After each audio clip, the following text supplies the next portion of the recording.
All right, good evening, everybody. Welcome to Channel 6 TV Community Focus. I'm Kenny Fogle, your host. Glad you could be with us tonight, as it's time for that. It's that time of year again. It's January, and what we usually do in January every year is a bunch of our best and the brightest show up in Frankfort and convene and get together and decide what's going on as far as the government, as far as laws, as far as whether we had good laws, bad laws, new laws. Well, we're going to find out. We got Chad McCoy here with us here, and Chad is our state representative from the 50th District. And first of all, welcome to the show. Thank you. Appreciate it. It's a good day off. Yes, sir. Okay, so I know y'all convened about a week or so ago, and so you're staying pretty busy. We are very busy. We start back up full time February 5th, and then we'll be in pretty much every day in the months of February and March. So what are you doing right now up there? Is it just sort of organizing? Or? Organizing, you know, there were a lot of bills already pre-filed. I think we had over 100 bills pre-filed, so those are being sent to the various committees. Folks are kind of going through them.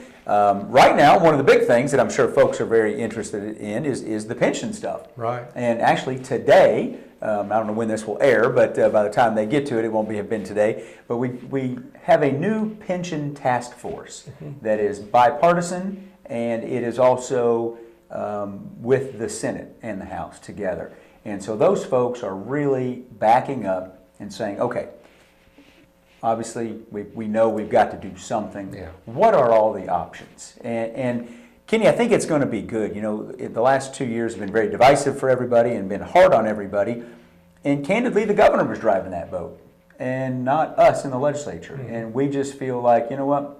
Let's back up and see what all the possible options are. Because you hear, you know, a lot of folks are like, oh, you should have adopted the superintendent's plan. Yeah. Well, that plan actually scored worse than our plan that we did adopt. You know, but maybe there's some good in that we could use, and some pieces from here and all that sort of thing. Well, let's go into a little bit. I guess the hard thing for the average person to see, is there any faith in the fact that we can save this program? I mean, because it is so far in the hole. I mean, we're hearing dire stories. We're hearing worse in the country. We're hearing it's broke so far we can't save it. You know, can this pension system be saved? And when you say save it, my question for you would mean viable. Is it still going to be around for a few more years? And my question would still be, do you mean for somebody who hasn't started yet, or for the people that are in it now? Well, I guess the question applies to everybody. It's a three-part question. People that's already retired, people that are going to retire, and people that are not even in the system yet. So there's probably 3 points there. And I think for the first two, the people that have already retired and the people that are in the system now, our goal was and is and will be to save it for those folks. Right. Now, when you say save it, there's lots of different things there. You know, there's part of the problem, people don't like to talk about this, but it's just part of the problem, is that there were benefits offered outside of the inviolable contract that were never paid for. And so it's hard to pay for those now when that money wasn't put aside. But with respect to everything that was promised, that was part of the contract, yeah, absolutely. We can still fix it. We can still save it. Is it going to be easy? No. I mean, it's a huge chunk of money. Yeah. And Kenny, this is where, honestly, I'm glad we're backing up and looking at it, because people will say, well, if you just fund the ARC, it will work. Yeah. That's true, but I hope people understand something. The ARC is just a word for pay whatever we need, no matter how much is required. So mathematically, that would work. But we can't pay the ARC. The projection is that it's an exponential growth. So in just a few short years, it will be more than our budget. Yeah.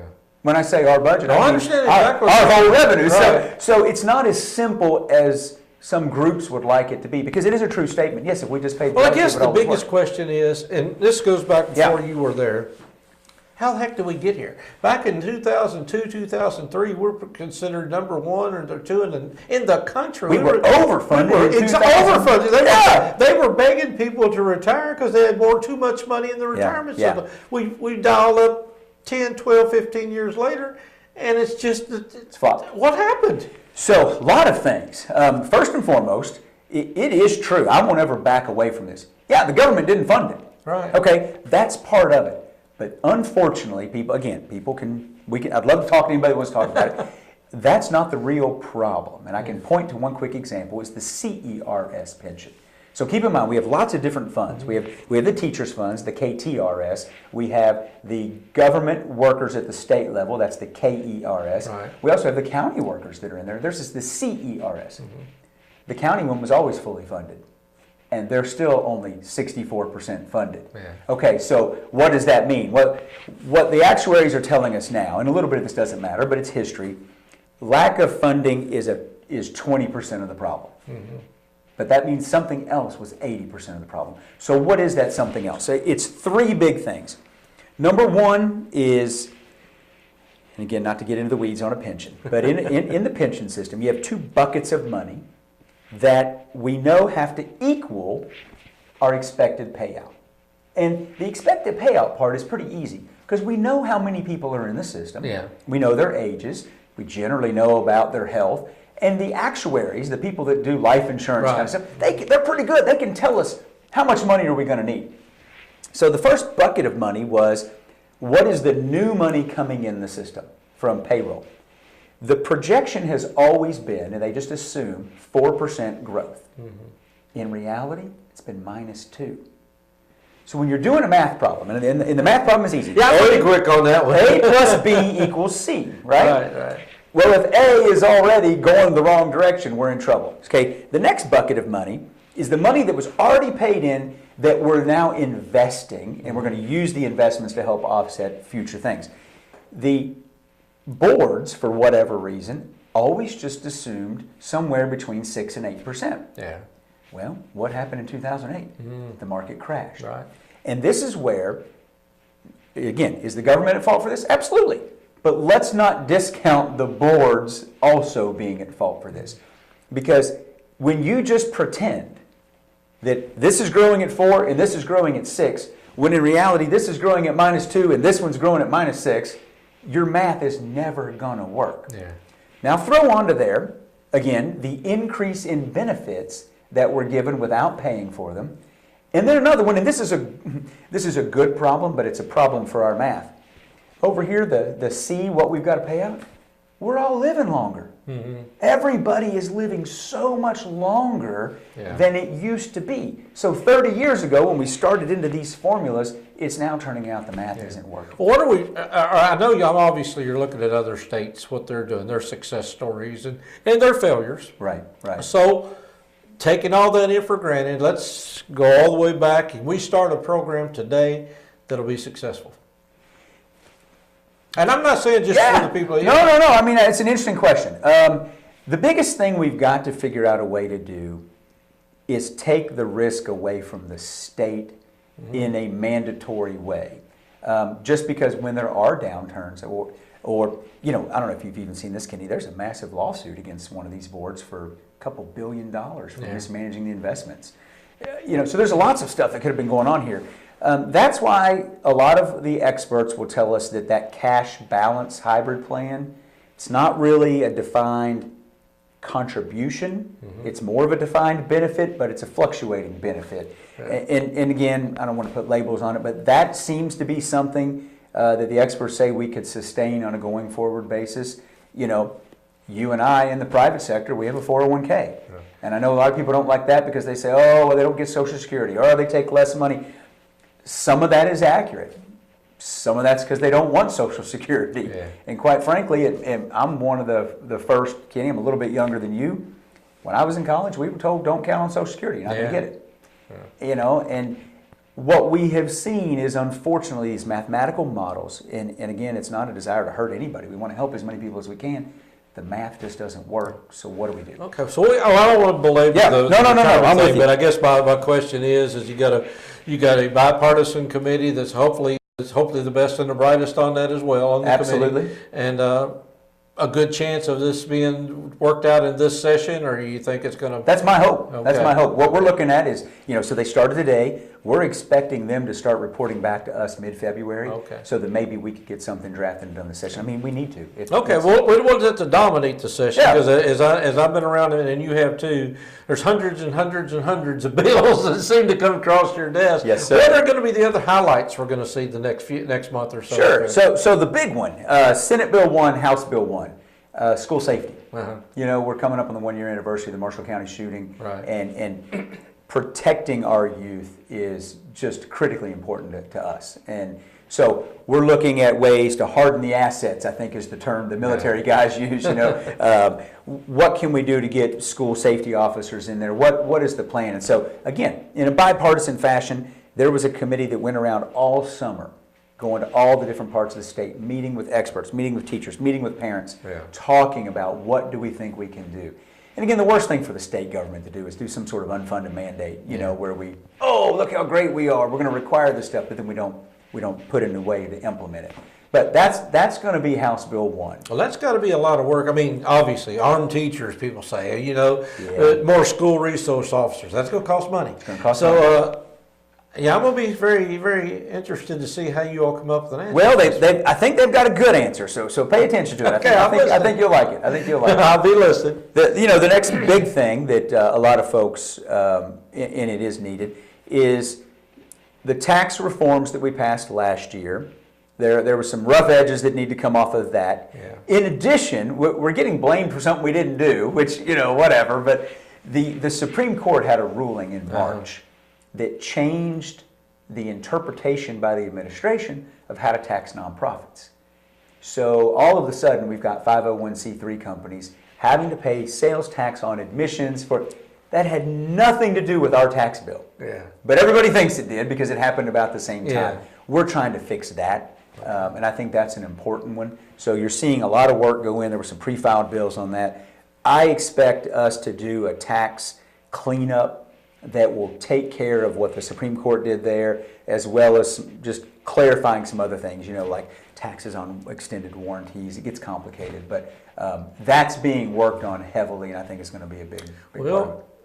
Medicaid. I mean, obviously, that's always an issue. It comes up every single year, is the cost of Medicaid, and is there, and I know we're still working with the federal government on that as far as how that's going to work out. Is there any crystal ball saying that that's going to be something that's going to be addressed pretty much in this session, or is that something that we look at maybe a few years from now? Kenny, I'll be honest, my understanding is most of that's federal. I'm not sure at the state level, because those are dollars that are allocated to us, and then the governor has to sort of lay the plan out to get them. So you just take what you can get and spread until it's all done. And with the Medicaid expansion, obviously we had a lot more people get on, which is great. We want folks to be able to have the benefits. Yeah. And that's where the governor implemented for able-bodied people only, not anybody disabled. Can we do something to get a little buy-in? And I think that's going to get approved. But again, that's not the state legislature as much as that's the governor working with the federal folks. Okay, well, you got other things that people are talking about. Obviously, the gas tax, obviously, things of that nature. I mean, you need more revenue. I don't think there's any question whether no matter if you're on the outside or inside, there's a revenue, I don't want to use the word shortfall, but there's a revenue need. There is a revenue need. And not to be I don't mean this blaming in any way. We've got a lot of needs from stuff that's been put off. Whether you kick the can, which I hate that phrase, on the pensions. Yeah. The reality is our state parks, which are beautiful. We have great state parks. The maintenance that has not been done, so the deferred maintenance, it's $100 million. Yeah. The roads, I've said this I think on your show before, we can't even resurface what we've got, let alone build new roads. Well, deficient bridges alone is just unreal. It's unreal, and I think it's something like 12 more every month. Yeah. So you're right, we've got to come up with ways of doing this. And so, when we look at how do we want to do that, well, I don't want it to be on our citizens if we can help that. Yeah. And that's where something like a consumption tax, where we do hit the visitors, we do hit the people coming up and down our interstates, the gas tax. Does that hit us? Yes, of course it does. But it also expands the base of people that are paying in. So what we hope is if we can get the income taxes lowered, and even though you're still having to pay on sales tax, it'll end up being a wash for you, but we've now picked up money from somebody else who wasn't ever paying. I know you and I've talked before, and you mentioned Indiana and Tennessee as models in a way. That's still the case? I think so, but I don't expect us this year, and maybe not even next year, to do anything additional. When you make a change on the tax code, I think you got to let it. Well, Kansas told us not to. Exactly. But I think we've seen an increase already in general revenues coming in. Yeah. But I think we need to see how it all shakes out, and then start looking at, okay, what's the next step? Okay. Well, like I said, I know there's always issues with education. You're going to hear from teachers, and they've got demands as well. Absolutely. New buildings, new capital projects. Is there anything are we putting things on hold more now? Are we able to? What do you see is coming up specifically for Central Kentucky? You know, this is a non-budget year. So last year we would have allocated for any new buildings and everything. We'll have to do all of those discussions again the next time. I do know the teachers, there was a bill that came through the Senate and actually got passed the first week that deals with a change in whether or not a superintendent, not whether or not, the way a superintendent is involved in the hiring of principals.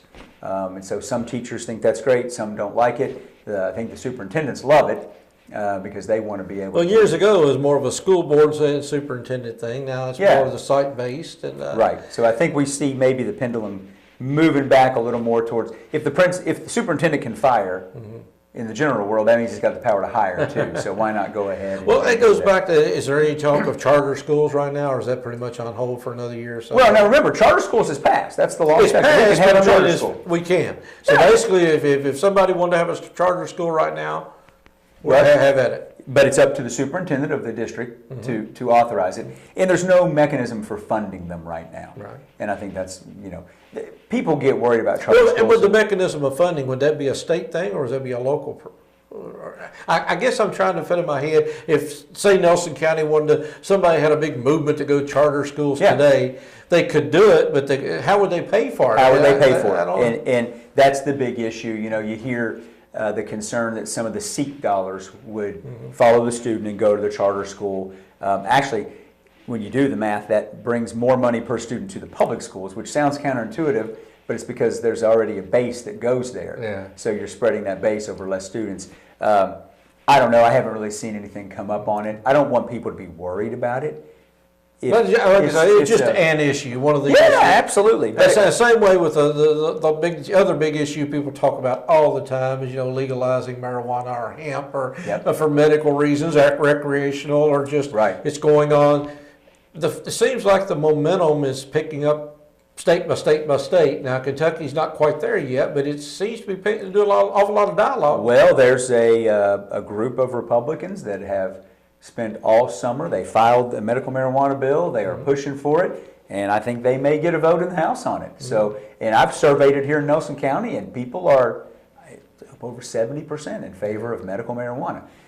Something to remember, though, kind of back to pensions and revenue issues. People seem to think having medical marijuana would be a big source of revenue for us. And I know a lot of people tie those two issues together. Well, but remember, in Kentucky, we don't tax medicine. So medical marijuana would bring in no tax dollars. We got a problem. We got to rephrase this. Exactly. And when you look at our tax code, we start off by saying we tax everything. Yeah. Then we give you exemptions. The exemptions, so if we taxed everything, it's something like $30 billion. Yeah. But our actual revenue ends up being less than 8 because we give away so many exemptions. But the big ones are food, medicine, and agriculture. Yeah. And nobody seems to want to touch those. The rest don't really amount to a hill of beans, but it's those three that are really large. So when we have those tax conversations, maybe we do need to talk about, do we need to change what we tax and don't tax? A lot of other states tax everything. Oh, I understand, and that's one of the big fears. Obviously, people have been talking about having a constitutional convention here for years, and it's one of the big fears is we'll go back to that and everything will be taxed and everything will be on the table. Right. But see, we wouldn't even need the Constitution. That's all statute. Yeah. That's all statute. Well, I guess what I'm saying is that nobody wants to go back to scratch. Right. They like it the way it is. They like it the way it is. Don't touch my sacred cows. Exactly right. That's exactly right. Yeah. Well, like I said, you got a pretty busy, and again, this is a short session, which a lot of people assume the short session, there's less bills, and there are. I mean, obviously you don't have all these fiscal bills and budgetary bills, but you still, there's a lot of, well, I don't want to use the word damage, but there's a lot of things that could happen during this session, passing other bills. Yeah, no, absolutely, absolutely. And what was Mark Twain's old quote? None of us are safe while the legislature's in session, or something like that. So, yeah, that is definitely the issue. It won't be anything like it was the last time. You know, I think everybody is a lot calmer. I think a lot's been done already, and now we're seeing that it worked. Yeah. So now let's just slow down and see what else we need to do. Well, it seems to be, and of course it's early, but it seems to be relatively quiet coming out from there right now. Yeah. People see nobody's throwing chairs at each other. Not yet. That's right. And committees. Now, what kind of committees are we looking at for you to be doing this year? Well, so I won a leadership role as our majority whip. Typically, when you're in leadership, you don't get on committees. But I went ahead and kept. Really? Yeah, I did not know that. You're so busy with leadership, Kenny. I'm in meetings literally every 15 minutes from morning to night. It's crazy. But in leadership, I went ahead and kept 2 of my committees. I kept judiciary, which is going to have some big issues. Bail reform is something that's coming up this year that we got to look hard at. I also kept licensing and occupation, which because of being in Nelson County, the bourbon industry, that's the committee that is involved there. And to me, both of those have such a big impact in this county. I just said, you know what, I'm not going to give those up. So we're scheduling around. So the whip job, a lot of people don't understand what that is, but that is quite a. I remember Kenny Rapier held that job years ago, and he held quite a bit of influence in the state of Kentucky holding that job, and you do it with majority party as well. I mean, absolutely. You got a lot of a lot on your shoulders. It's a big job. There's no doubt. You know, the reality is I've got to herd 62 cats and try to figure out where everybody is and where we're going. And it's important to be accurate. It's important to be confidential. You know, lobbyists are dying to know the information as it's coming up. So, and I've got to have that trust of my fellow members that they know they can talk to me and keep it real and be able to move things forward. I asked you this 2 or 3 times already. Yep. You still like the job? Love it. All right. Love it. That's a question. Is it something you enjoy doing and something you feel like you're doing well? And listen, we can all disagree on various things, but I truly listen to everybody. I try to do the right thing for us, and I do enjoy it. I get up every day. It's hard work. You know, you don't make any money doing it. That's for sure. You're still doing your coffees and the things of that nature? Got one tomorrow morning, as a matter of fact, with the senator. So so people have access to you, and you've got absolutely. And I get emails. You see me. I carry this thing with me everywhere I go, and it's nonstop. All right. Well, I appreciate you stopping in. Thanks for having me. If there's something comes up that you think we need to know about, feel free to come in and talk about it, because we want to make sure everybody knows what's going on. Because again, a lot of times we don't pay attention to what's going on in Frankfort because we elect people that we just sit back and assume that everything's happening. But it's good for us to pay attention. Absolutely. If nothing else, just to know what's going on. It may not affect everything going. We don't have a Flint, Michigan problem. We don't have some of those other problems, but we do have issues that affect our daily lives. That's right. And it's good to know somebody's there. Absolutely. Showing up. That's right. All right. Well, thanks. All right, Ken. Thank you. Chad McCoy here with 50th District State Representative and serving us here in Nelson County and Frankfort right now. So appreciate him tuning in. Appreciate you tuning in. And like I said, we're going to keep you updated as much as possible because there's things change in a moment's notice around here. We don't have a crystal ball, but we got the next best thing. So we're just working day to day. Chad, appreciate you being here. Appreciate you tuning in. We'll be back in just a few minutes here on Channel 6 Community Focus TV.